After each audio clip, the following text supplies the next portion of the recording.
Incorporated. Tonight, I, Ayushi Shah from the Shah Group, Sydney, Australia, will be hosting this event and making sure everything is running smoothly for you guys. On behalf of the organizers, Mr. Sachin Tilekar and Mr. Mukesh Maru, who are the directors of IABFI. Before we kickstart the night, I would like to pay our respect to our Australian tradition and acknowledge the traditional custodians of this land on which we operate, live, and gather as employees, and recognize the continuing connection to the land, water, and community. We pay respect to the elders, both past, present, and emerging. Thank you. So just explain to you guys how tonight's webinar will be organized. We will start our evening with one of our lovely directors, Mr. Sachin Tilekar, who will share with us his views on the formation of IABFI, followed by our second lovely director, Mr. Mukesh Maru, who will highlight the journey ahead of IABFI. We will then proceed to a special presentation addressed by our chief guest for tonight, Dr. Subhash Avate, and then our 5 wonderful IABFI associates who will speak about their individual businesses in the spotlight section. And finally, we will have our closing remarks and a word of thanks by Mr. Mukesh Maru once again. All clear? Perfect. So let's just begin this evening with the first speaker of the night, the director of IABFI, Mr. Sachin Tilekar. Thank you very much, Ayushi. It was really wonderful. Thank you so much. Okay, a grand welcome to all the IABFI associates, chief guest, and my dear friends. I will just be, because I'm the host, so I'll just be shuttling between admitting people in the group and continuing with my speech. So sorry for that. And thank you for joining and sparing the time to be part of this wonderful inaugural webinar of India-Australia Business Forum Incorporated. I'm just going to share my thoughts to all of you about as to how we went about starting this forum and why initially we started this and how has been the journey till date. We started this forum way back about 6-7 months back here in Australia. And it initially started as a small WhatsApp group. And the idea to start a WhatsApp group, it came up again from one of the friendly groups here in Australia.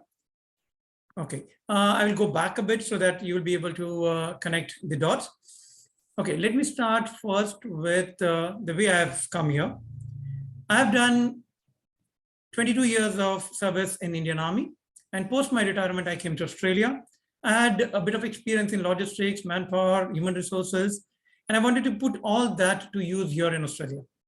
So I kind of joined some companies to gain a hands-on experience. And once I was doing that particular thing, I thought to myself that when I am in a place, land of opportunities, so why shouldn't I use this opportunity to kind of have a growth for me, my family, and my friends around? With this thought, I opened a small business here. And when I opened this business in logistics here, that is the time there is a local group here by the name of Australian Udyojaks. Now that's a small group. Okay, pardon me as I'm just admitting people around while during the course. Okay, so that a group of businessmen, successful businessmen here in Australia, they were part of that group called as Australian Udyojak. They kind of taught me the basics of business and the business community here. I'm really indebted to Australian Udyojak for that. And while I was being part of that, I thought to myself as to why not take this idea of Australian Udyojak family to a large cross-section of people. So with that thought, I started a WhatsApp group wherein I started spreading the words of the federal policies, the state government initiatives, and various benefits the business community gets here in Australia. And while I was doing that, there were certain friends of mine from India, whom I can see in the audience here, who kind of connected with me. And they wanted to know as to what were the opportunities that were available here in Australia. So that's how we included them in the group. And while we were doing all that, the WhatsApp group suddenly kind of imploded, and it grew from a small group of around 20-30 people to 250 plus. We immediately reached the limit. And then the WhatsApp said, okay, no more than, I think, 257 or 267, something like that. So we started another group. Okay, IABFI Incorporated Group 2. Then we had 50 members in the group 2. Then there was a suggestion as to why not have people from the film and TV fraternity. They came to us, oh, we are businessmen, but we want to have a separate group for film and TV. So we started a film and TV group. And so then that group grew, and incidentally, that group is also very active. So with all these people joining in from different walks of life and kind of linking with us, then we thought, okay, let's try and make this a kind of a body. So with that thought, we approached the Australian government, and they were kind enough to give us an incorporated status, and we became an India-Australia Business Forum Incorporated on 19th of October last year. So that's kind of a formal birth of India-Australia Business Forum on the Australian soil in the incorporated mode. So we are in incorporated mode for last about 3 odd months, and we are planning to go ahead with our thought of spreading this word around and helping businesses from India, Australia, and there were some businesses from London, from Washington, from Dubai, who kind of connected with us, all people mostly of Indian origin, because they thought that connecting with a group outside that circle will probably give them that kind of attraction, which they were looking for. And that's how we are currently at this state. So I would like to thank all of you for giving me an opportunity to talk to you about how the concept and the formulation of India-Australia Business Forum took place. And I would like to hand you over back to our MC, the beautiful MC, Ayushi. Thank you so much.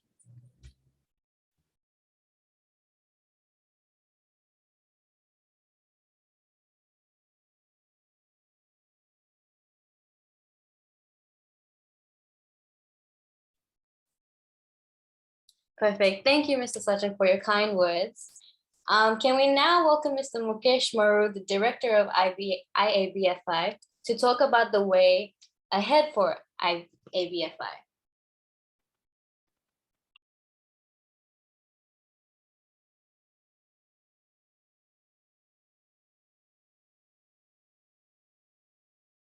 Okay, pardon me, Mr. Mukesh Maru has muted himself, and I'm just trying to look for him in the group. Just pardon me for that. Mukesh Maru. Mr. Mukesh, is that? Mr. Mukesh, are you with the name plain Mukesh, single Mukesh?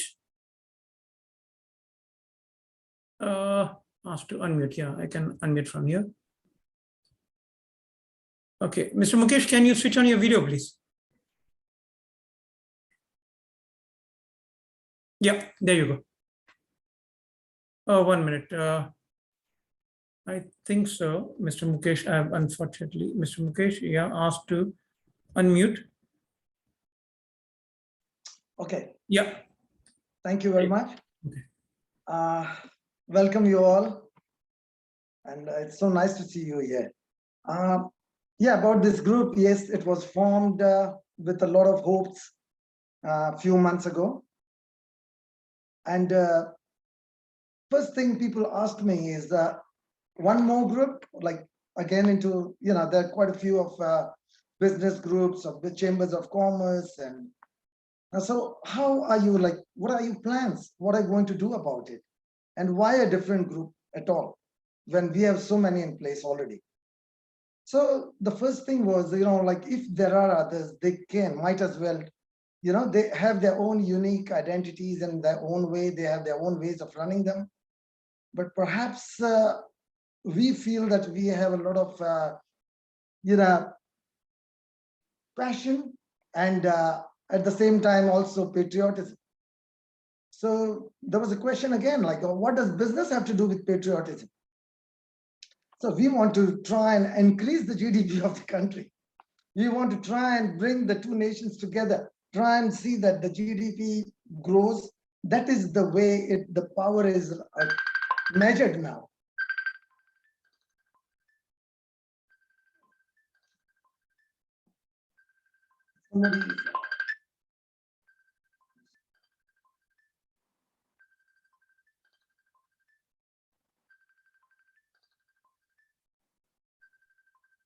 All good, Mr. Mukesh? Yeah, I can't see anybody. I don't know why it is. Oh, sorry. No worries. I've switched off my phone. I think it's somebody else. I switched off my phone also. One. Everybody, okay. Anyway, I'm so sorry about that, but I don't know where it comes from. Okay, no worries. Anyway, yeah. So it is about, the profits. It's mutual gain. Business is about mutual gain. People, it is a win-win proposition from both the sides. So profit is no more something to be feeling guilty about. Profit is something to be attained, to be gained, to be able to, create jobs for the people, to be able to create business for the country, to be able to add to the GDP of the country. So that is what we are into. China boasts about having a very big GDP, the way they grow.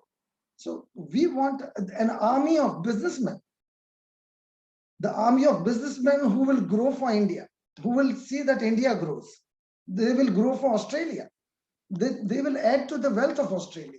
So it is not only the army that fights on the ground, it is an army that creates the GDP, that creates the assets, that creates the economy, that creates the purchasing power. And ultimately, that is the power of the country.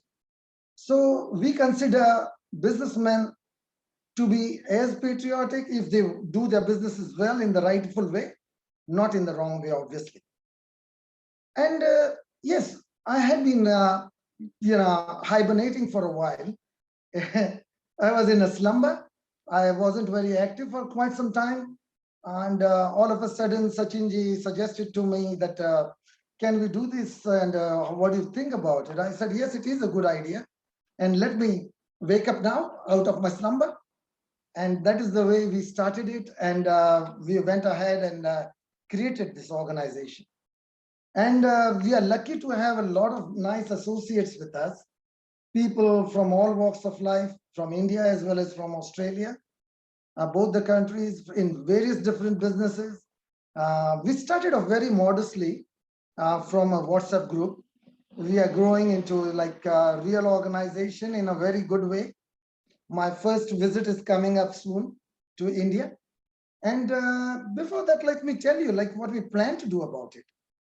We at IABFI, we plan at two levels, the two stages, you may say. One is the micro level, the other is the macro level. On the micro level, we want to ensure that all the associates connected to our organization, they find business within the associates. Together we grow. That is what our motto is. So once they come in, they will see, as I said, like both the sides, they should gain. Business is one of the unique platforms where, the seller gains, the buyer also gains. The buyer buys only if he feels he can gain something out of it. The seller also gains something out of it. So what we mean to do, we want to create a platform, a healthy platform of businessmen here in Australia as well as in India.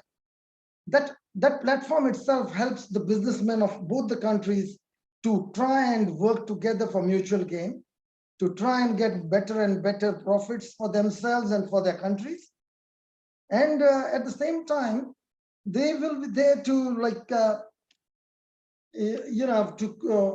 participating in various seminars and various get-togethers and maybe networking with various people outside this organization also. We will try and make it convenient for all our associates by having various kinds of programs where they can meet important people, from politicians to bureaucrats to members of other business organizations. So ultimately, we want to make it easy for people to do business, to network, and we want to create that synergy. The 2 + 2 shouldn't be only 4. For us, I think it should be even 5 or even 6. So that is this is the kind of platform that we want to create out of this. So now the first step towards this, now I'm planning a visit to India. In fact, I'm booked in for the 9th of this month, in the next 4 days or so. I'm just worried about the COVID, the way it is going. I don't know how things will end up. But yes, right now I'm booked in for the 9th of January, and I'll be there 10th night.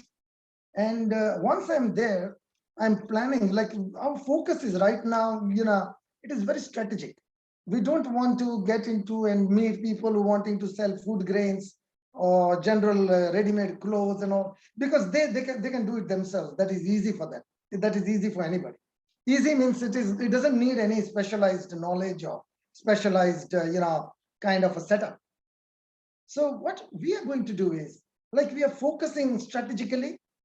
We have focused on a certain area of work which we feel will add big value to India, not only in their finances, but also by way of strategy or strategic power, you might say. So one of the most important thing is digital technology. Then it comes to high technology and robotics and drone technologies, the technologies of the future. So these are the areas that we are like focusing on right now, particularly during my visit to India. And thanks to certain really good associates who have been very, very active with us. And I don't want to name them. I don't want to embarrass them. Sometimes they are a bit shy.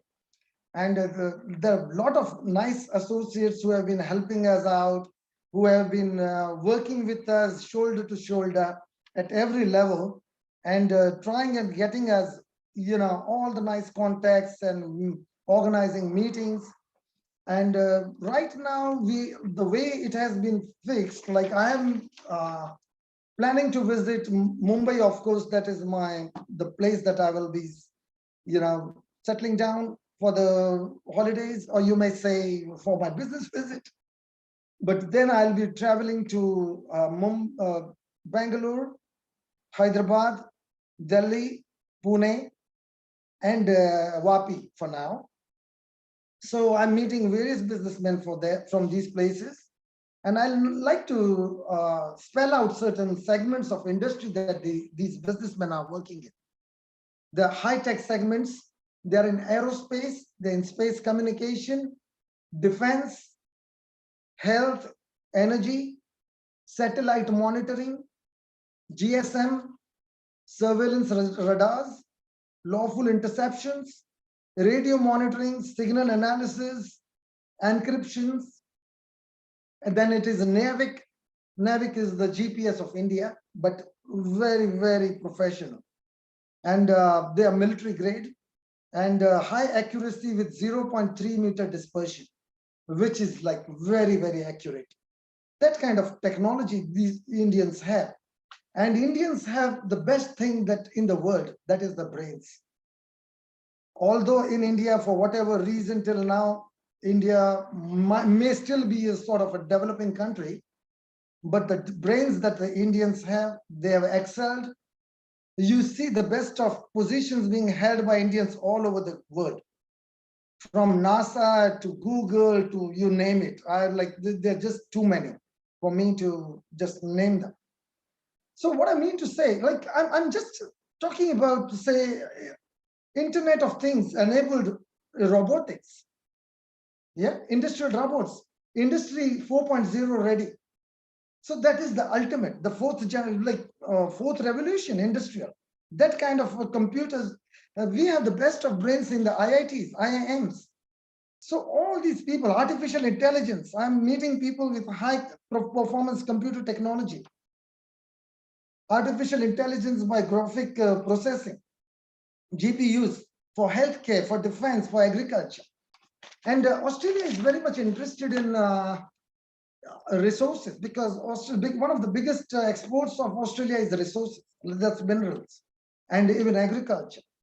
So particularly relating to mining, we in Australia is very much hungry for the latest technology, where they can have automation or maybe able to find out resources in a very easy or better manner, very convenient manner, because Australia has a huge land mass. It is 2.5 times almost the size of India, and with a population of just something around the population of Mumbai. So we don't have the manpower to go into every square mile of Australia to look for resources. We need automation. So this kind of technology, which can be a boon to India, because India can provide services, and for Australia, because Australia can really find ways of exploring and exploiting these resources for the benefit of the mankind. So that is what we are looking for. And this is the kind of people that I'm looking forward to meeting. Another thing is that we are meeting even unmanned ground vehicle that is self-regulating and self-acting, artificial intelligence-based surveillance radars. These vehicles move around on their own, and they get all the intelligence for the country. So what I mean to say, these IITs, they are producing gold mines. Each of the IIT individual, the engineer, I would say they are, gold mines in themselves. They are the biggest assets India is producing right now. And the world should know how to, India should know how to market them. And the world already knows, in fact, how to make, the best out of them. Again, now one more thing that I wanted to do for while I'm coming there is that Australia is very much rich in critical minerals and rare earths. And the big thing is that China right now, it supplies almost 85 to 90% of the rare earths. And the rare earths are very strategic, most important. They are the items that will take us to the next generation of technology, of next generation of economy. So China is almost having a sort of a monopoly. China in exploring is about 55% of the world's resources they're exploring, and they are like mining. But when it comes to refining, they are up to 85% of the whole world's trade. That 85% comes from China. And Australia has been able to, supply it. But various countries need to find Australia as the second option. Australia is the second largest seller right now. But that is what India imports about 90% of the rare earths and critical minerals. And my purpose was to ensure that as many of such minerals that Australia can supply. Why not have Australia as one of the first priorities rather than China? Now, this is another thing that the purpose of my visit. And I'll come back to the reason for, one of the important reason for the creation of this India-Australia Business Forum. One of the most important thing is during the last 1.5 years or 2 years, with the COVID coming in and the belligerence of China on the world stage, there has been a big trade war with Australia, with the US. There has been, in fact, a semi-war at Ladakh. The way China is behaving in the South China Sea, East China Sea, even in Indian Ocean, trying to, through their Belt and Road initiatives, and at the same time, in-depthing the various countries by way of depth diplomacy. And the way they have been like wolf warrior diplomacy, they have been very aggressive in the last 2 years. And this aggression is very much seen even in their economic dealings with various countries. And we as Indians, we as Australians, we don't need to be so much helpless. We have a lot amongst ourselves. We don't have to be helpless towards China. It has been the factory of the world, but factories, basic product factories don't need to be high-tech. They can be anybody. If a small town decides to manufacture furniture, they can do it. If a small town business decides to manufacture furniture, they can do it. Garments or whatever. So they have been a factory. Only thing they have organized it properly. That is surely there. Full marks to them. But there are with various conditions. But that's okay. But when it comes to real high-tech performance, they cannot beat the US. In fact, in brains, they cannot beat the Indian brains. So there is no reason for us to sit back and take whatever they give us. In fact, we are here. We want to create a second platform. See, I know it's a small platform to begin with, but ultimately the confidence matters. And we have to look at it on a bigger scale. Two countries making money for each other, their GDP is growing, that is good, but strategically, we want to be really, truly independent. So that is the purpose for this organization. We look bigger. Of course, at the grassroots level, we are all one. We want to, together we grow. That is one of the biggest mottos that we have. And that is about it. And yes, now just let me introduce you to the chief guest today. I had my say for now. And we are lucky to have Dr. Subhash Avate with us today. Just one moment, yes. Dr. Subhash Avate is a personal friend of mine for a long, long time, at least about 25 years. So he has been a personal friend of mine. He is a very senior police officer, IPS officer. He was the Director General, Additional Director General of Police of Maharashtra. And he's a PhD in laws. He has been formerly an IGP of State Human Rights Commission. He is the chairman of COP Consult. He's the former director of CISS Limited, Mumbai. He's a trustee of Sangeet Mahabharati, trustee of Education Today Foundation, advisor Seva Sadan, advisor Naushad Academy of Hindustani Music, former executive vice president of Bombay Airport, Mumbai Airport. Like if I had to read out everything, it's just too much. That is, he has been doing. Now, on the personal front, I know Dr. Avate. He is my friend, philosopher, guide, a very senior guide, senior philosopher, and a senior friend.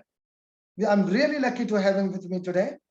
And in my personal capacity, I really adore him. I respect him a lot. And I'll hand over to Dr. Subhash Avate to please enlighten us with your words. Thank you so much. Sachin-ji, please, can you unmute him?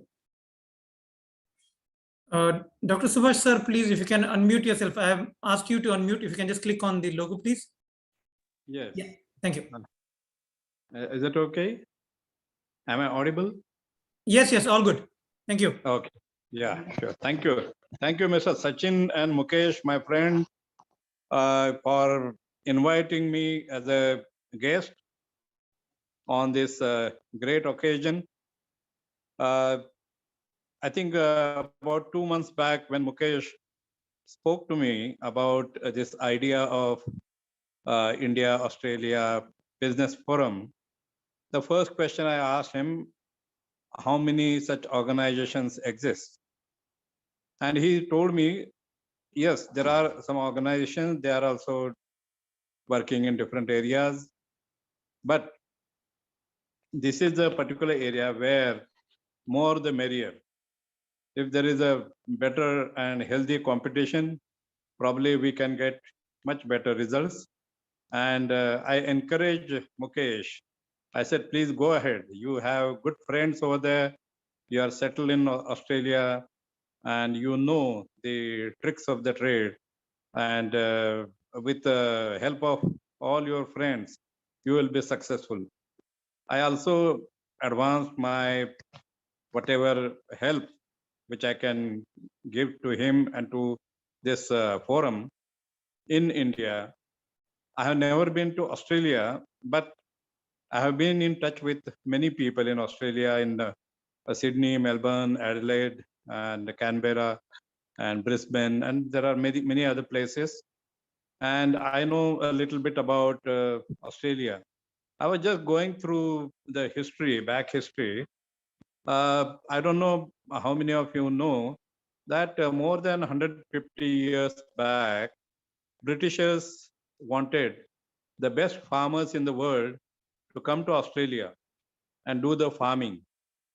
And when they found in all their colonies, they had almost 100 colonies all over world, out of which they thought that the Punjab people, the Sardar Sikhs, they are the best farmers in the world. And that time, they took about, say, about 150 families from Punjab to Australia. And they were given huge lands. And you might be knowing in south part of Australia, there are many Sikh families, they are settled there for generations. They are into farming and various types of businesses. Am I audible till this time? Yes, very much audible, sir. Okay. So now I'll tell something. Mukesh has introduced me.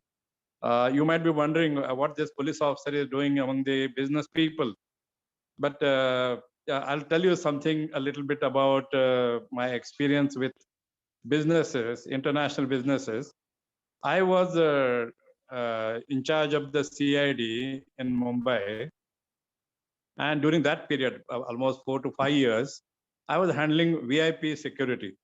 And the presidents and prime ministers and kings of various countries, they used to come to Bombay. And along with them, their trade commissioners and business people, they used to accompany in their delegations. My job was to liaise with them and do a little bit of coordination with local trade bodies. So I know some people like Bajaj and Modi's and Podars and Mr. Kalantri. All these people were associated and they were office bearers of various trade organizations for promoting business and trade between various countries. And during that time, I used to discuss with them as to how this, the whole game happens and how does it happen. And then it was very interesting. Their trade commissioner, they used to discuss about the opportunities in their country, what kind of help they expect from India. And that time I came to know we have been providing best hands to almost most of the advanced countries like USA, European countries, Australia, Japan, and various other places. Our Indian people, they are occupying, as Mukesh enumerated them, in most of the big corporates. Our Indians are the CEOs. Almost I read about list of about 24 CEOs heading various big organizations all over the world. So what I mean to say, Indians have that capability. Indians have the expertise, and they are out to get some best opportunities in the world.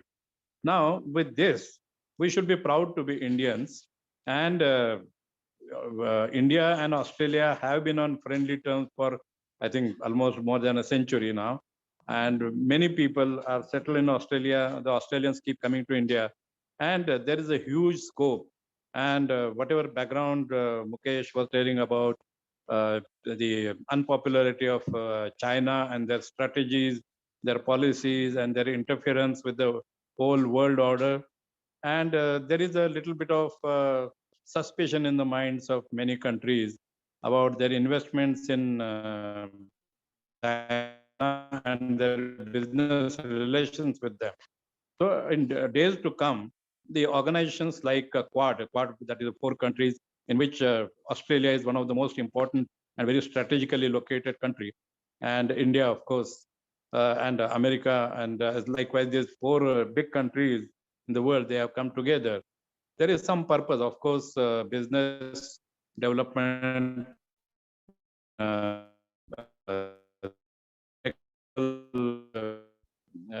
expertise are also there.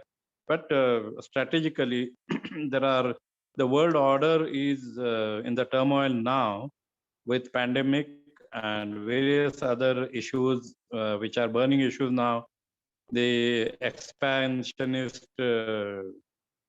countries, then there are some fundamental forces indulging in terrorism internationally, and there are various other issues, burning issues you all know. From all those angles, many countries, particularly Western countries, they find India as a safe haven for any kind of trade, business, and manufacturing activity. In that connection, I think there's a huge scope for collateral cooperation, involvement between India and Australia. Luckily, we are in the same area of the world, and communication is much better, and the business can develop with the kind of logistics which we have, and expertise as well, and intelligent people like us, industrious people like you all, people who are settled in Australia and doing different kinds of businesses and professions. So this idea of India is a really excellent idea, particularly keeping in view the present Indian policies. We have very dynamic people in Indian government, like the Prime Minister himself, and associated and helped by Mr. Piyush Goyal, then Mr. Nitin Gadkari, Mr. Amit Shah. And there are many others. All know that how the present ministry has been working, and India is really progressing so fast. Whatever is the image created outside, there are interested parties who have been critical about the present government. But I, as an Indian citizen, very responsible person, I can see the difference in attitudes and the strategies and policies. We are really progressing to a stage where we will be one of the big powers, at least first 5 or 6 people in the 6 countries in the world who can be named as the big partner, big countries. So with all this, I think this forum, it will have a tremendous opportunity in the near future. What I would suggest, and I think that because when Mukesh told me about the aims and objectives and purposes and the strategies and the procedures you are going to follow, I feel that there is a need for a think tank which should consist of economists and people in the trade, business, export, import, manufacture. Then, of course, there's software, there's digital, this thing, knowledge, and all those things. Such people need to be in your think tank, who should be able to visualize what is going to be happening in the next future. So that is one this thing, and one needs to have very dynamic policies and programs, keeping in view the world order and whatever is happening in other countries where their opportunities are there. And good experts and visionaries should also be part of this organization. And the important part is, of course, the coordination and networking. Networking is such a area where which can help in progress, and proper networking and follow-up is also necessary. So far as your future programs are concerned, whether they are in the trade, business, import, export, or manufacturing, or technology transfer, or maybe just sharing the knowledge or whatever, or in education field for that matter. So in all this, I can help you in India, because Mukesh is my friend, and I want him to succeed in this. And of course, Mr. Tilekar, who is also a very dynamic leader of this organization. And more people will join, and they will participate very actively in near future. I wish all of you a great success in future, and let this be a very fruitful exercise. And as a guest of just the honor or whatever you call it, you gave me this opportunity, though I am not from that business field.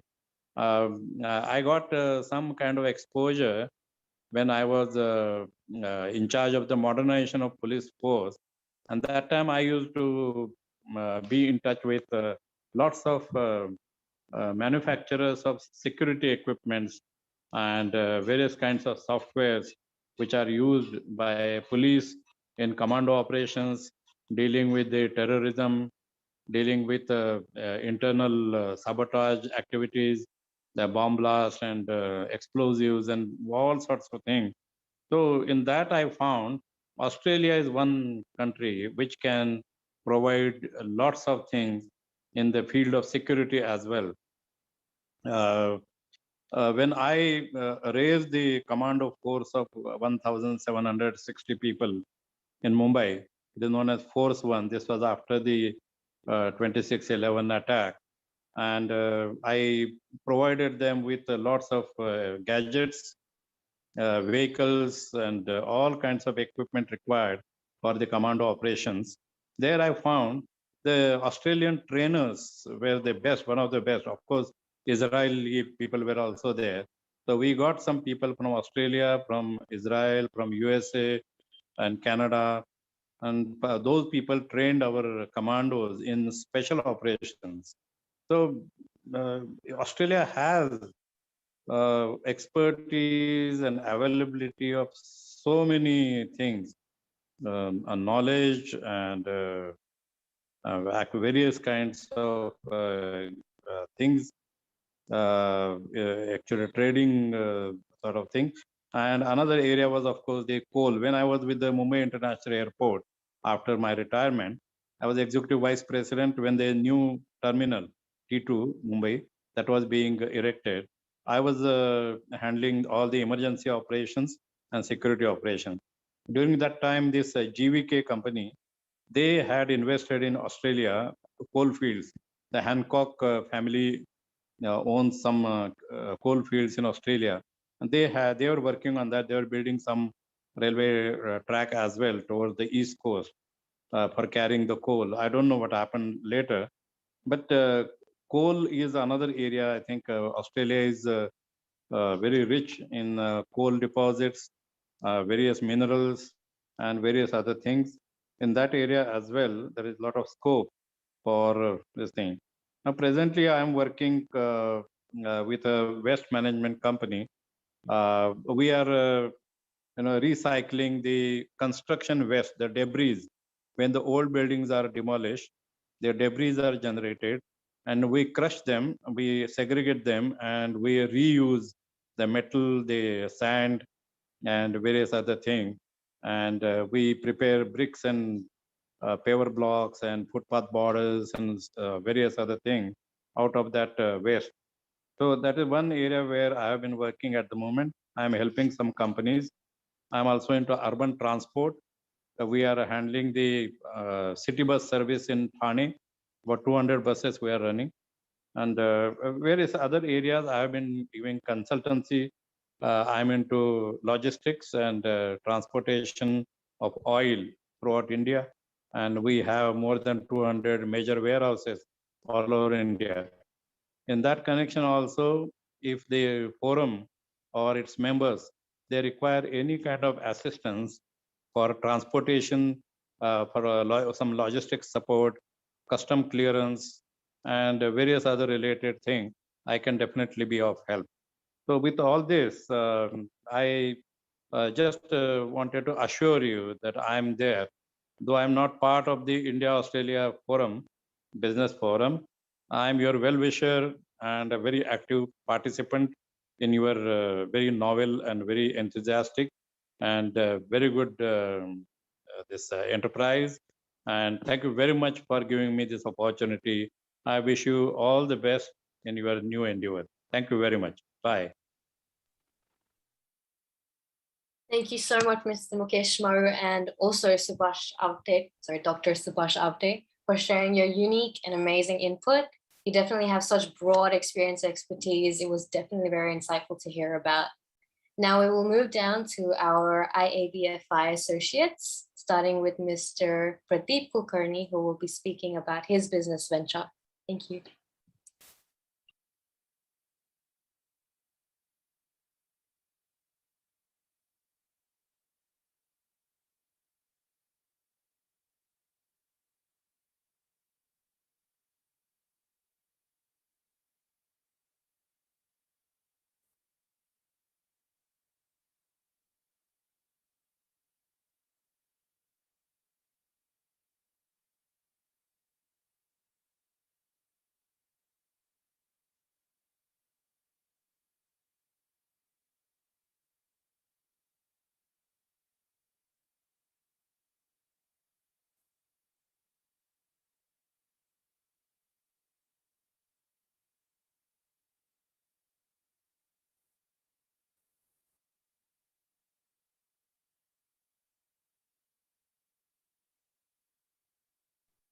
Mr. Pradeep Kulkarni, please.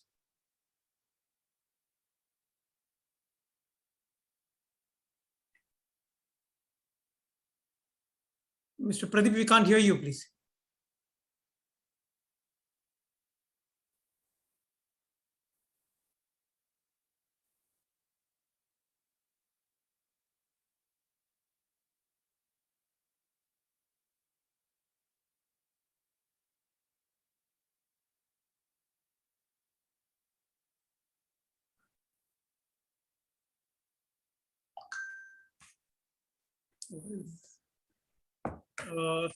I think there's some kind of a technical glitch. There's some kind of a technical glitch. I can't hear Mr. Pradeep. I think Mr. Pradeep will come back to you. I think there's some kind of a technical glitch there. Ayushi, can we move on, please, to the next speaker? We'll come back to you, Mr. Pradeep, after we finish with the second one. Thank you so much. Thanks. Ayushi, can we move on to the next one, please?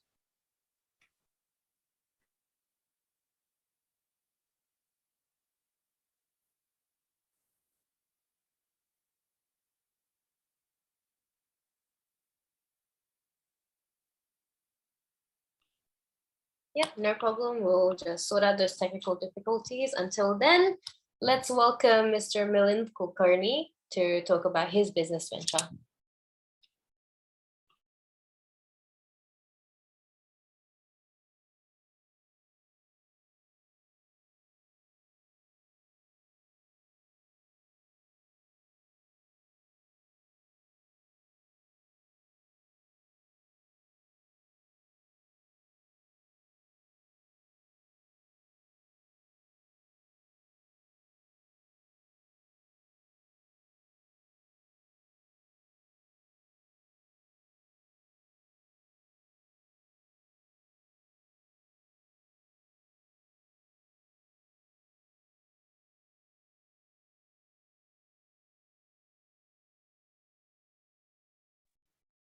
One minute. Mr. Yeah, Milind, Can you hear me now? Yes, we can hear you. Thank you. That's good. Good evening, everybody. And thank you, Mr. Sachin and Mr. Mukesh, to give me a chance to present on the first, actually, your event. So that's really good. And it was really nice to know. And Dr. Subhash, thanks a lot for sharing your ideas today. So what I'm going to talk about it, just guys, if you want to start a business in Australia, if you want to come here, please do come. I'm here to support you guys. We help in migration. So we are registered migration agent based in Sydney. I am registered from 2004 and providing help to come here on different visa, whether you want to come here on permanent migration visa, you want to come here after getting married to someone, or you want to start a business. So any type of Australian visa, we are able to help. We are ISO 9001 quality certified company and providing our support to many, not only India, many other countries as well. Anyone who would like to come to Australia and want to start their life in Australia.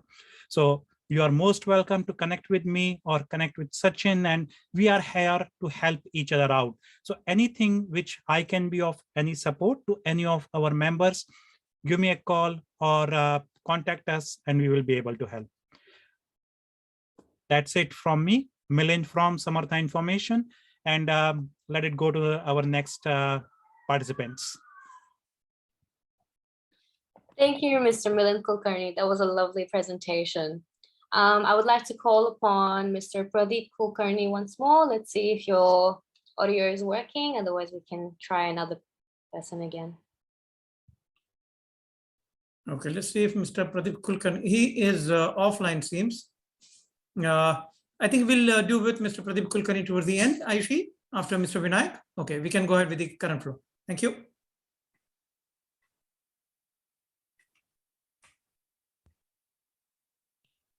Yeah, no problem.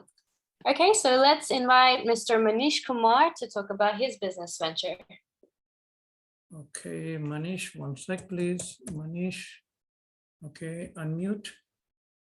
Yep. All good, Manish. Wait, Right. just show the slide, please. One sec. So one sec for that. Audible? Yeah. All good. Okay. Okay. Okay, so that's my professional profile for most of you. 23 years in the Indian Army, 5 years in corporate so far.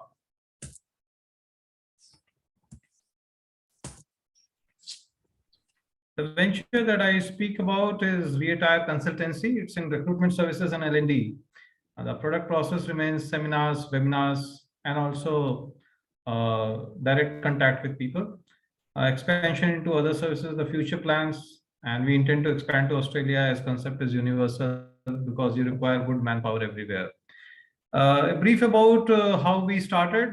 When I left the army, the personal secretary, the military secretary branch, somebody felt that I was good enough probably to help people. So this started more like an amateur social kind of a thing. Started on tele advising kind of a stuff, and soon I realized that the questions were similar. So we opened to on a startup on a WhatsApp group. Finally, WhatsApp groups increased from 1 to 2 to 3, and finally we moved on to Telegram, where today we have got about 1,800 members.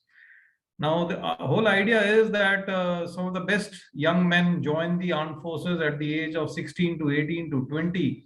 And by the time they come out, it's often felt by the corporate world that they are unfit for the corporate world. So the whole idea was to orient the people who are coming out to be ready for corporates, and also at the same time influence the corporates to be aware as to what kind of resources they have actually been overlooking all these years. Like I heard with great attention what Mukesh Maru spoke about, and I think 95 to 99% of his whole stuff was all military in nature. It's quite surprising for me that despite being military aspects and military companies in the country, only 2 to 3% of the workforce is from the military. So it's the civilians who are handling the military stuff, which is quite inconceivable. It doesn't happen anywhere in the world, whether you go to Israel or Russia or even America for that matter. So aim was to help the veterans, but soon the aim further enhanced because veterans come from extended families. So they have their children, they have their spouses and relatives, so on and so forth. So soon we moved from, we realized that we'll have to teach them to be corporate ready. So the learning part came from that. That was for veterans, primarily conducted courses like certifications on coaching for them, like CPP and the PMPs. And then, so that was the backend, that is the part of this, that is the learning part. And thereafter we went into job placement. We opened a job placement agency. So our company is registered and we are providing services for them. Apart from that, we'll be hosting our website soon for job placement. We're opening it even for the Jawans, which is a huge workforce, a disciplined workforce, over 70,000 Jawans coming out every year, available for the industry to be utilized. The other utility services which we intend to provide is ultimately that it's a close-knit family. Then we'll provide them real estate services in terms of rentals to selling of their houses or buying, personal finance, marriage bureau, selling and buying of old new items, trading of stuff. And we are further getting into consultancy part of risk analysis, defense consulting, defense businesses, and so on and so forth, with 1,800 trained officers available who are trained in every aspect of right from info security to modern defense technology. I think we got a great workforce going for us.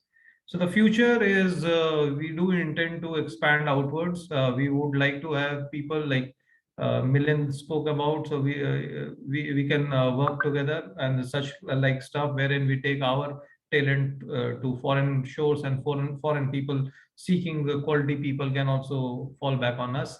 The whole idea is to continue to grow, because after all, growth is life. So that's about it all from my side. Thank you so much for all your attention.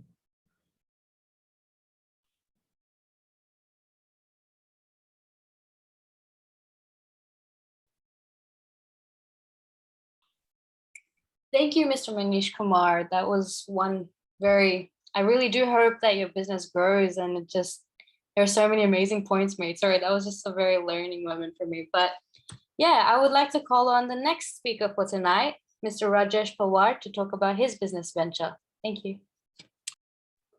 Ayushi, I think Rajesh is gone offline due to something. I don't see him. Is Mr. Rajesh online? Because I don't seem to see him here in the list of participants. Mr. Rajesh, are you there? Or are you there by some other name? I don't seem to see you here. Okay. Mr. Rajesh, you may like to call me on my mobile, please. Okay, till the time we go on to Mr. Pradeep. Mr. Pradeep, 1 minute. Let me ask you to unmute yourself. Can you unmute yourself, please? Yeah, all good. Ayushi, can we have Mr. Pradeep? And I'll just get on Mr. Pradeep, your slide, please. Just a moment.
Mr. Pradeep, on to you, please.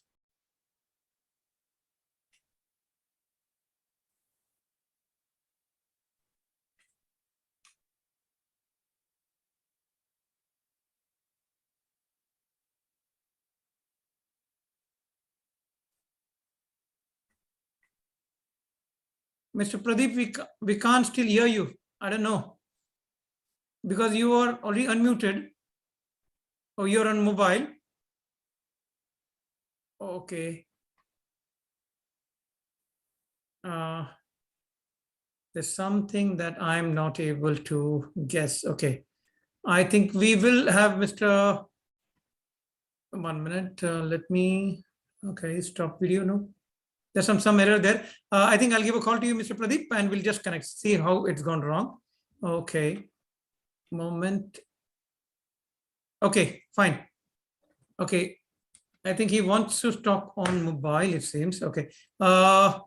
Meanwhile, Mr. Mukesh, can you just hold on the fort for a moment, please? Mr. Mukesh?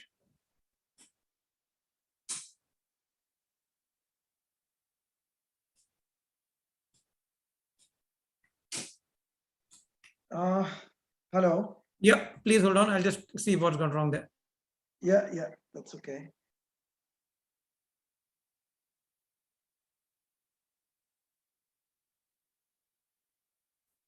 Please bear with us, everyone. It's something about the. And thank you, Dr. Subhash. It was really wonderful of you today. First thing, it is the best thing to have you with us. And for my inaugural, I could never think of anybody else other than you. And one more thing I would like to add till the time they fix the thing is that Dr. Subhash Avate, of course, he's a great police officer and all, but he's a gem of a person. He's a great friend. So I'm really, really happy to have him today. And is a great friend in, like one of the rare people that I've found in life. And none of his friends will forget him. He has a big group of friends and everybody really appreciates him or treasure him, in fact. All right. Pradeep ji, are you able to talk now? We can't still hear you. Now, Sorry. what's happening, Mr. Pradeep? You logged in from your laptop and your mobile. So now you've been, okay, 1 minute. Sachin ji, can you unmute him there in the second? Yeah, I've asked him to unmute himself.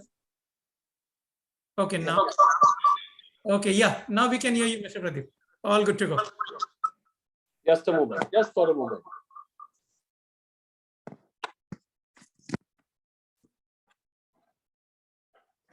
Greetings from India. Am I audible? Yes, am I audible? Mr. Pradeep. Thank you. Hello, am I audible? Yes, Mr. Pradeep. Audible and visual, both all good. Please go ahead. Thank you. I'm extremely sorry there was some technical issue in my laptop. First of all, greetings from India to everybody.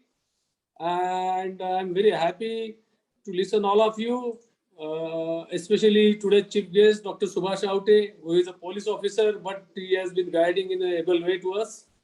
I'm happy to work. I would like to happy to work with Sachin ji and Mukesh ji. I'm Pradeep Kulkarni. I've been working in industry since last 36 years. Out of that, I have worked 21 years in industry. Last assignment was I was CEO of automation company. And last 15 years, we are into business in the name of Dynamic Engineering and Solutions. We have three verticals. One is automation solutions. We manufacture special purpose machines, welding, material handling, and process automation as per customers' need.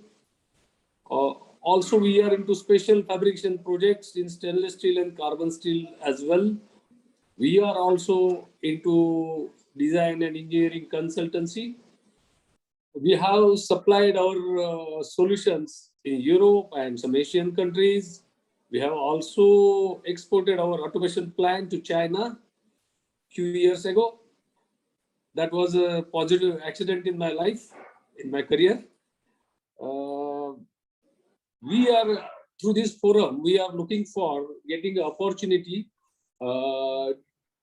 to create a business and we want to work for mutual benefits on this of all the participants. We are looking forward to develop new technology. We have ability to absorb new technology. We are open for joint ventures. We are open for technology transfer, and hopefully the outcome of this platform will be very fruitful in coming months. Whenever Mukesh ji or Sachin ji coming to Mumbai and then we are in Pune, you are most welcome. I would like to host you there. Thank you very much. Thank you, Pradeep Kulkarni, for that wonderful presentation. 30 years of experience is definitely one great achievement, and we're pleased to hear from you. Now let's invite the next speaker of the night, Vinayak Temgure, for his business venture. Thank you.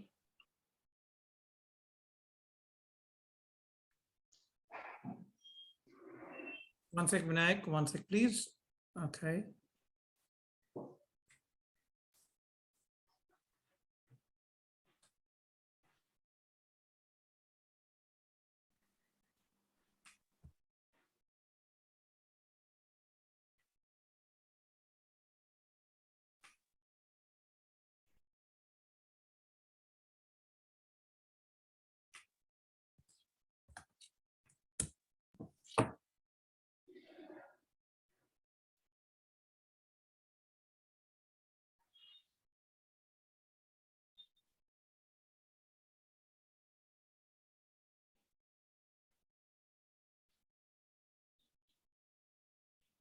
Okay, Mr. Vinayak, on to you, please.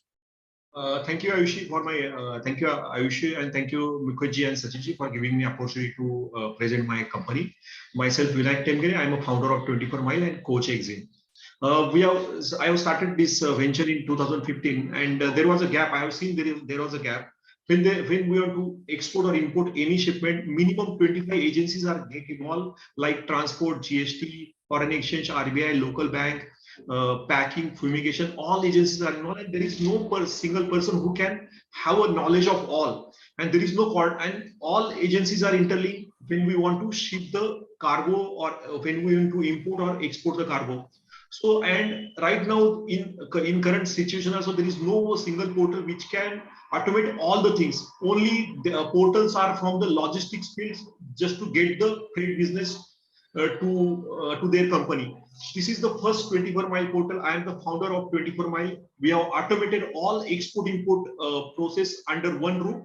This is the first portal which has prepared by the exporter and importer for the exporter and importer, because there are many around 8 to 9 lakh MSMEs are there in India which are exporting, and their contribution to India's total export is 48%. Total MSME are registered MSME are 1 CR. Out of that, there will be around 6 to 7 crore lakhs MSME. They are exporting, and their contribution to total export is 48%. So our target is to cater them so that they can focus more and more on export marketing.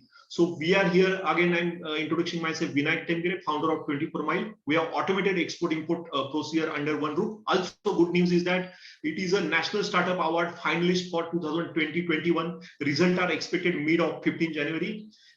So this is my brief introductions. Thank you. And I'm planning to collaborate with Australia. Anybody is interested to start the same ventures in Australia. This I'm planning. So anybody is interested, you are welcome. Thank you. Thank you, Mr. Vinayak Temgire. That was one wonderful presentation, and it's definitely amazing to see you create this amazing portal. We'll just now invite the last associate of the night, Rajesh Pawar, if he's on the call now.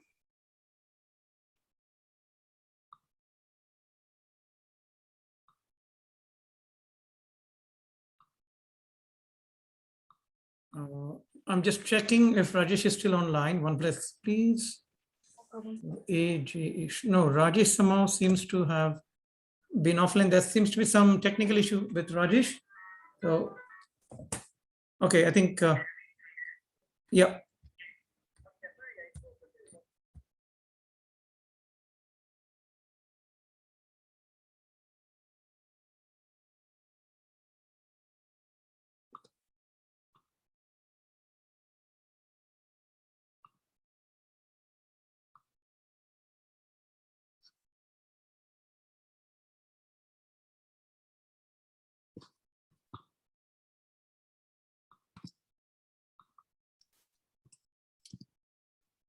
Oh, Mr. Rajesh is, he is somehow unable to log in. I don't know, there's some technical error. I'm not able to see him as well in the pending things. And anyway, we'll just wait for some time. Ayushi, can we just go ahead with the question answers meanwhile, please? Can we start with that section? Yeah, no problem. So we'll just hand over the mic again to Mr. Sachin Tilekar for a small question answer session until we wait for Mr. Rajesh Pawar. Beautiful. Thank you so very much. Mr. Mukesh, I'll request you to just kindly get in touch with Mr. Rajesh meanwhile when we tackle the first question from our chief guest. Thank you so much, Mr. Mukesh. Okay. Thank you. Okay. We have a question, rather we had quite a few questions, and in that we are having the first question that incidentally is for our chief guest. I'll request him to unmute himself.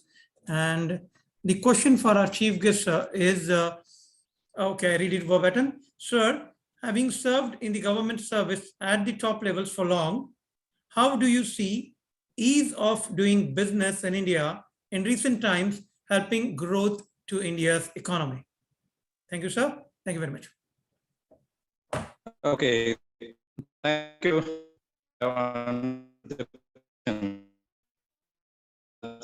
Lots of doubts at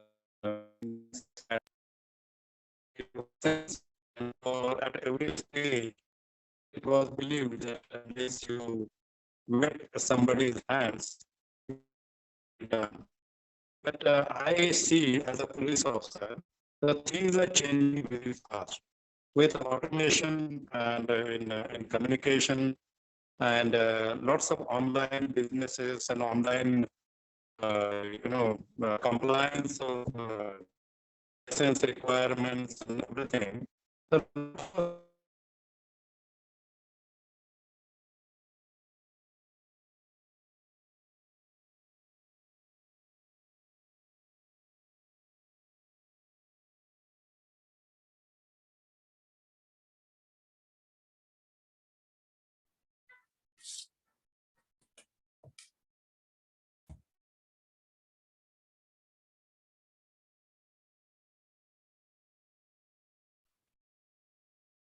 Hi, I'm sorry, I'm just not hearing any audio.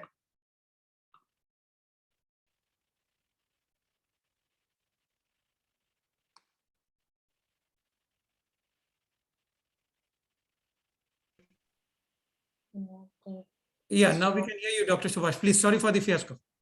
That's okay. Am I audible now? Yes, yes, very much. Okay, so things have changed quite a lot, and if I am correct, if I have understood correctly the question, the corruption part or the lots of problems which were generated by the officials of industries department or electricity department, water supply, industries, and various other in between people. I think all those things have gone now. They are things of the past. And now there is a lot of ease of business in India. Is I observe, of course, the real business be able to do the actual whatever is happening on the ground.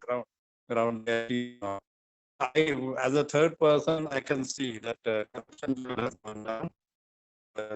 Ease of because I discussed this issue with one of my friends, Mr. Navekar, who is into startups.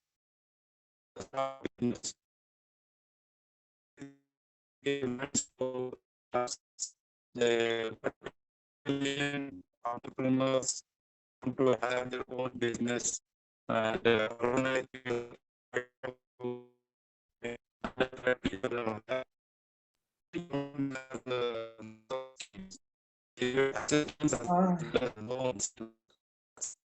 Sahab, it seems the signals are not very clear. Okay. Yeah, Am I I- can't am I hear audible? clearly. Yeah. No, yeah, certain positions, perhaps you are. I just want to tell all the associates that Avate Sahab is right now traveling. He's far away in Satara, and from there he's trying to connect with us. Yeah. So he's not in Mumbai. right Sorry. now. Yeah. No, I that's had why to- I had yeah. to- yeah. So Mukesh reminded me of today's engagement, but I had to come to Satara, and somehow I'm staying in a guest house, and the maybe the link is Yeah. not very good. So am I audible now, Mukesh? Right now it's good, sir. It's okay. So I was talking about the startups and the government schemes for promoting the startups in India. And it is very good. It is working very well. It is a supplementary to the industry, businesses and all that. And I'm just telling you the general atmosphere is very, very good for new investors as well as people who want to import or export things in and out of India.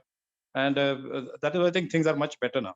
So if you have any doubts, of course, in Mumbai, I am there. If you need any assistance here, I can always facilitate any other activity. Thank you. Thank you you, very much, Dr. Avate. Thank you. It was really nice to hear you and know about the ease of doing business aspect of the business forum. Before going to the second question, like I'm an ex-army man, and always we always have to prepare for the plans, and the best of the plans kind of fail, and I'm known to have failed, and that's how probably the success goes up. So we finally have our last business associate, Mr. Rajesh, online, following all the technical glitches. So I'll just hold this next question, and I will go on to Mr. Rajesh. I'll ask him to unmute himself. Please, Mr. Rajesh. Okay. Can you unmute yourself, please? I've sent you, yeah. And now we'll just show your slide. Hold on for 30 seconds, and then you can take on the show. I'll just flash this.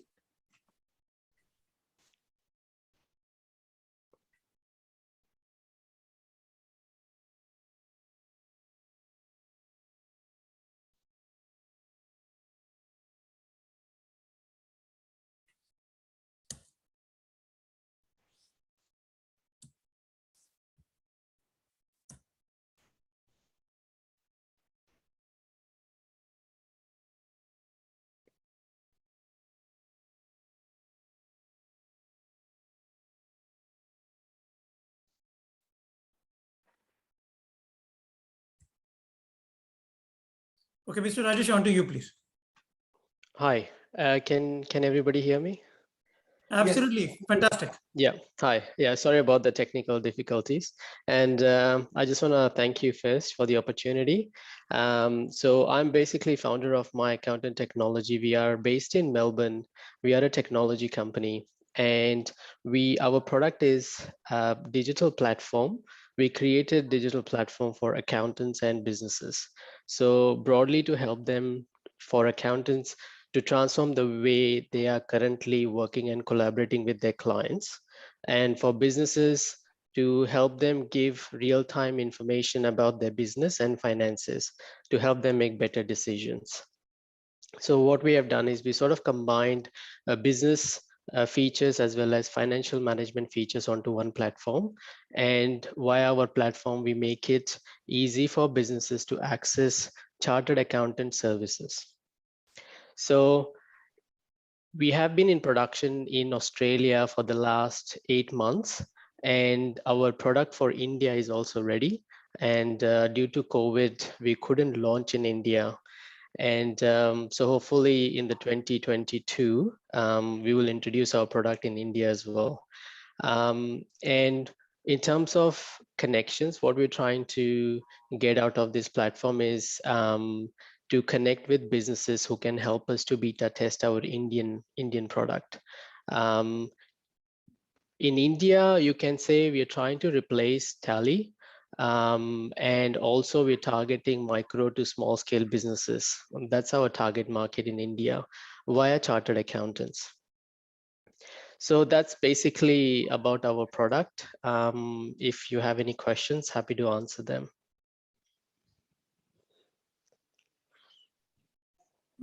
Thank you, Mr. Rajesh. We will certainly come back to you towards the end of the program in case any of the participants has a question for the My Accountant platform. Thank you so much.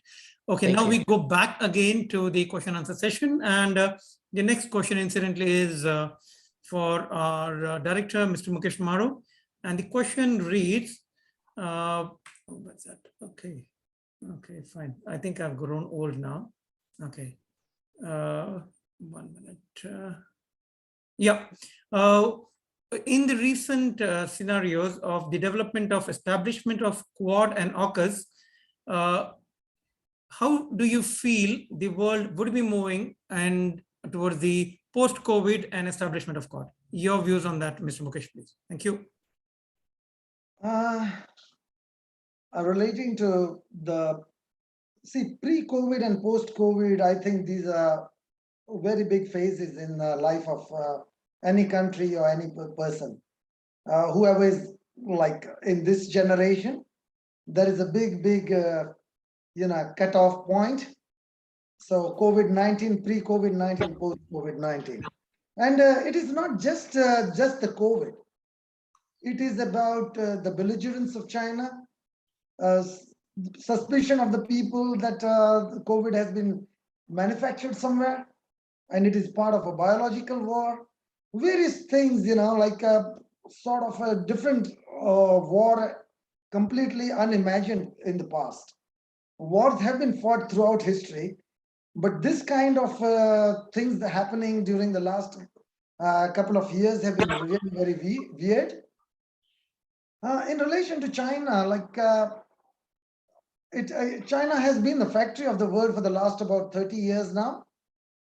And it has suited most of the economies to have China as the factory, because everybody got very cheap stuff everywhere. And ultimately in a free economy, the most important thing is the cost and the utility.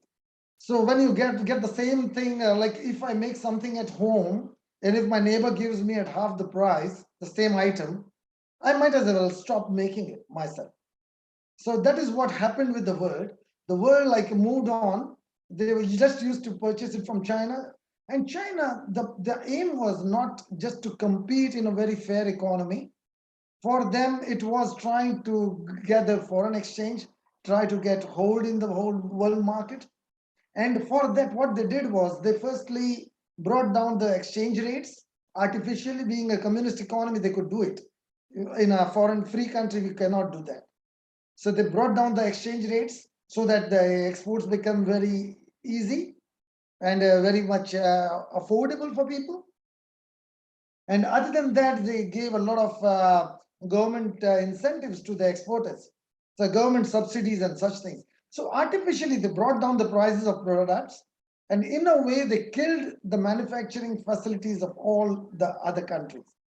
So handloom in India, the person who running the small scale industry, he became jobless. A small kind, like ready-made items, whatever we get Chinese made, the local industries all died down. So what I mean to say is they ensured that they penetrated all the markets. And at the same time, most of the people, like the other economies, started to feel the pinch because of that. So that was the plan. And on top of it, what they did was they window dressing of their financial accounts, statements and other things. So they did all that, like Evergrande. Everybody must be aware of Evergrande right now. That is one of the biggest real estate companies, and their debt written by more than $300 billion. So that company is like almost a bust right now. And believe me, like their auditors are PricewaterhouseCoopers, and they never gave any warning about it. So what it means is that one of the big four companies doing audit in China, they are completely different. They won't be, they don't have that kind of sanctity that they can have in Australia or India or US or any other country. So even they are under pressure. That it means that the audit report that they give has to be, according to what the government wants there. So they can cheat anyone. That is what has happened. So that is the way, like China's say 16 trillion economy that they claim right now. Like we don't know, because most of the real estate, most of the estate that they have constructed is just out of use. So everything has been made up. A lot of things have been made up. I don't say it is completely made up, but a lot of things have been made up. The figures are not very reliable. So China, it has been like, now the world is opening their eyes to it. And thanks to like Trump, in fact, he opened the eyes first, and he began the trade war with China, the famous one. And after the trade war came the COVID. So it must be a coincidence or not, is there anybody's guess. So now the market is all open right now. Everybody knows a lot about what is happening. And this, the warrior diplomacy that they have, wolf warrior diplomacy, of being very aggressive everywhere. And with the Belt and Road Initiative, they are like ensuring that all the countries become, indebted to China, and they can take over most of their assets. All those things are happening in front of our eyes. So AUKUS and Quad. Quad is directly in relation. It is more of economic and strategic. And through the strategy and the economy, we want to ensure that we don't get into the hands of China. We want to save the world from it. And we want to ensure that the third world countries, whoever are like very vulnerable, they don't get into that. So the job of Quad is particularly about South China Sea, like Japan, India, Australia. They are directly affected by South China Sea and Indo-Pacific, and of course the US being the big brother. So that is very strategic. And secondly, AUKUS is directly out and out military. So because it is focused mainly on Australia, they want to give nuclear submarines to Australia. Australia till now, like Japan, hardly had any ambitions of, having a big defense force and being a world power. No, we in Australia wanted to have a nice life laid back and be happy. But now we have to open our eyes to reality. And that is why we have like got into reality by way of trying to start building up a good defense force. And luckily we and India, Australia and India, we are all on the one side, the same side, having most of the enemies, or say the enemy who is very common.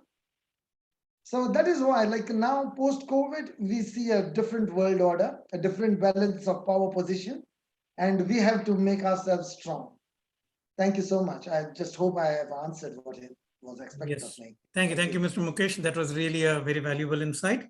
The next question of the forum today, I mean, the second last one, is going to our friend Mr. Manish Kumar, and it reads, with the presence of around what is this 3.5 million kind of ex-servicemen that are currently in India, how do you see Retd positioning itself with these kind of workforce and the future of Retd in developed nations like Australia and the rest of the world? Thank you so much, Mr. Manish. Thanks, Sachin. So yes, it remains a challenge for us with such large workforce, trained workforce available, and yet not finding favor in the present circumstances.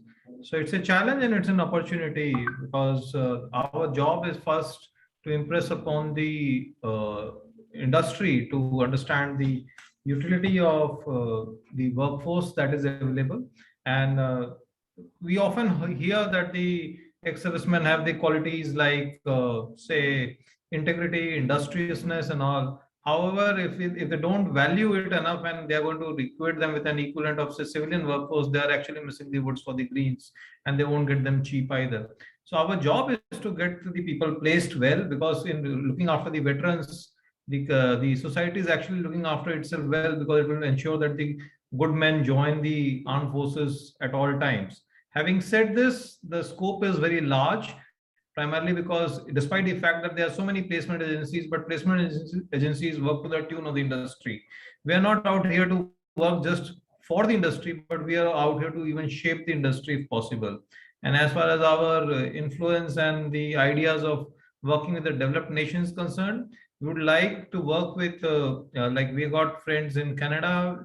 We hopefully will have some friends in Australia and maybe down in UK and otherwise, who can really help us with opportunities available, and then we can provide them the quality manpower there too. So I suppose the veterans movement is just about started, and Retd will find place to stand on and move the world if possible. Thank you, Mr. Manish. You quite addressed it well. And the last question of today's webinar goes to Mr. Milind. Okay, I have to ask him to unmute himself. Yeah. Okay, Mr. Milind, the last question for today goes to you, and that is from some of our business associates who want to know as to what is the manner in which businessmen from India can kind of seek entry into Australia, and what are the visa conditions or some related information that they can look into. Thank you very much. Mr. Milind, on to you. Thank you, Mr. Sachin. Very interesting question. So first of all, like not necessary you have to come here to start a business. Like these type of forums are really, really good, where you can have a tie-up, where you can start doing the networking. And using that networking can be the first step of going into the business, starting a business in Australia. And again, like if you are in a business, if your business is big, you want to start up something here, there are 4 different streams which are available here, and to come on a business visa, but not necessary. So what we do as a consultant, we look into it, what is not written. So if you want to start a business, whether it is possible for us to get you here, the cheapest and fastest way, we look into that. What is the economical way to get you here? So if you, for example, if the business visa, you want to come here, you might want to have 2.5 million of investment, which you might want to do here. But if suppose you are young enough, less than 45 years of age, you got some skills which we can make use of it, we might try to get you here on permanent residence visa, which is quite easier, quite economical compared to going with the business visa. So what I am trying to suggest here is, what we do is look into in the law what is not written. While a normal person, when they look into the visa, they look into it what visa we fit in. So what we do, we look into it how we can help you. So any questions with that? So any 4 categories, we have got a business innovation scheme, we got an investor scheme, we got a significant investor scheme, and premium investor. And the investment goes from 2.5 million to 15 million Australian dollars. So if you want to come here on business visa, we will be able to help. But first of all, connect with us. Not necessarily you might want our services now. It may be down the line, there might be something which can come up. And as Mr. Mukesh mentioned, that whether you like drinking wine, you can come here, or whether you like digging, you can come here. There is opportunity for you. Thank you. Thank you very much, Mr. Milind. It was really a very, very valuable kind of an insight. Now I hand you over back to our MC, Ayushi, for the further program. So just a thank you to all of you associates for sharing what your business venture is. It was definitely very insightful to listen to. And thank you for everybody who's answered these amazing questions, very important questions. You guys have definitely facilitated more insights into the ventures. And also everyone for being patient with these technical difficulties. You guys have been wonderful tonight. I will just hand you over now to Mr. Mukesh Maru once again for the closing remarks.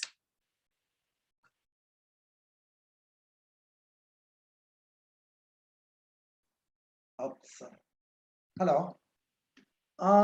Yeah, I'm here to thank you all today for having been with us today for our first inaugural webinar. And thanks a lot to Dr. Subhash Avate for gracing this occasion, something really special for me. And thanks to Ayushi, you have been such a nice MC today. And all the associates of AEBFI, we will grow together. I can assure you that. And we will grow really fast. And thanks again for being with us today. And see you soon again. Thank you so much. All right.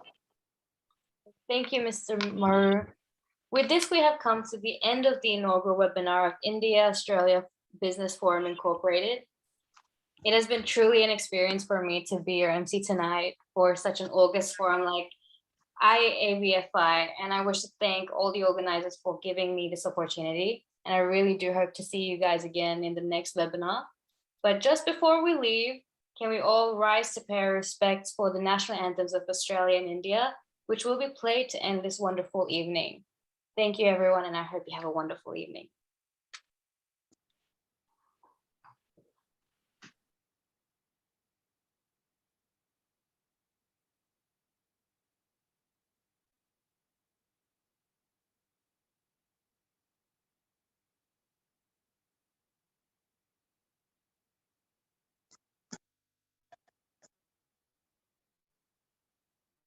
Sachin ji, it's not playing.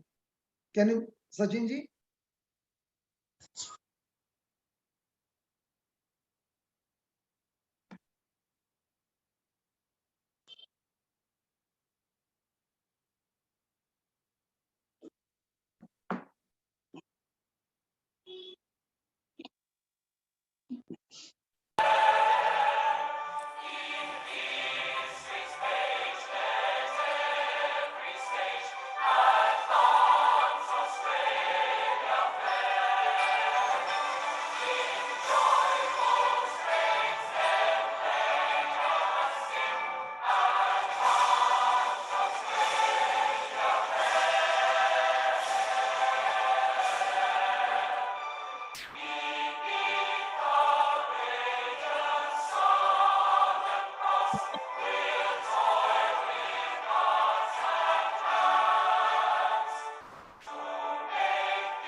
One.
Thank you, ladies and gentlemen. We finally close. Thank you very much. Thanks for joining the forum, and let's hope to meet soon sometime. Thank you so much. Have a good evening. Thank you. Thank you. Thank you.